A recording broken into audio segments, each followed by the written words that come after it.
અહેમદાબાદ મિત્ર ન્યૂઝમાં આપનું સ્વાગત છે। મિત્રની ઠંડા કલેજે હત્યા કરી લાશના ટુકડા ફેંક્યા, પોલીસે ઘટનાનું રિકન્સ્ટ્રક્શન કર્યું। ભરૂચ શહેરમાં એક ચોંકાવનારી ઘટના સામે આવી હતી કે જેમાં શૈલેન્દ્ર ચૌહાણે તેના મિત્ર સચિન ચૌહાણની હત્યા કરી મૃતદેહના 9 ટુકડા કરી નાખ્યા હતા। ઘટના પાછળનું કારણ બ્લેકમેલિંગ હતું। સચિન શૈલેન્દ્રની પત્નીના આપત્તિજનક ફોટા દ્વારા બ્લેકમેલ કરી રહ્યો હતો। કંટાળેલા શૈલેન્દ્રએ સચિનને જાડેશ્વર વિસ્તારની હરિધામ સોસાયટીમાં આવેલા તેના ઘરે બોલાવ્યો। બંને પાર્ટી કરીને સૂઈ ગયા બાદ શૈલેન્દ્રએ સચિનના મોબાઈલમાંથી ફોટા ડિલીટ કરવાનો પ્રયાસ કર્યો, ત્યારે સચિનને જાગી જતા બંને વચ્ચે ઝઘડો થયો હતો અને ઉશ્કેરાયેલા શૈલેન્દ્રએ છરીના ઘા મારી સચિનની હત્યા કરી નાખી।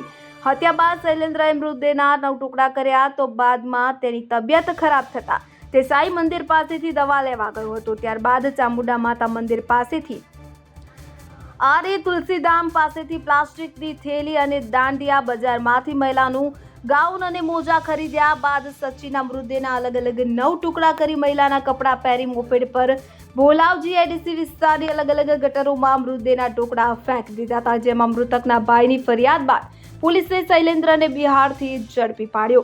8 દિવસના રિમાન્ડ દરમિયાન પીઆઈ વામન ભરવાડના નેતૃત્વમાં આજરોજ સમગ્ર ઘટનાનું રિકન્સ્ટ્રક્શન કરવામાં આવ્યું હતું કે જેમાં આરોપીએ લાશના ટુકડા ફેંક્યા તે વિશે પોલીસે જણાવ્યું હતું। પોલીસે મોટાભાગના પુરાવા એકત્ર કરી લીધા છે અને રિમાન્ડ દરમિયાન વધુ ખુલાસા થવાની શક્યતા છે। અહેમદાબાદ મિત્ર ન્યૂઝની યુટ્યુબ ચેનલને સબસ્ક્રાઇબ કરો અને બેલ આઇકોન જરૂરથી દબાવો, જેથી દરેક મહત્ત્વના વિડીયોની નોટિફિકેશન તમને મળતી રહે।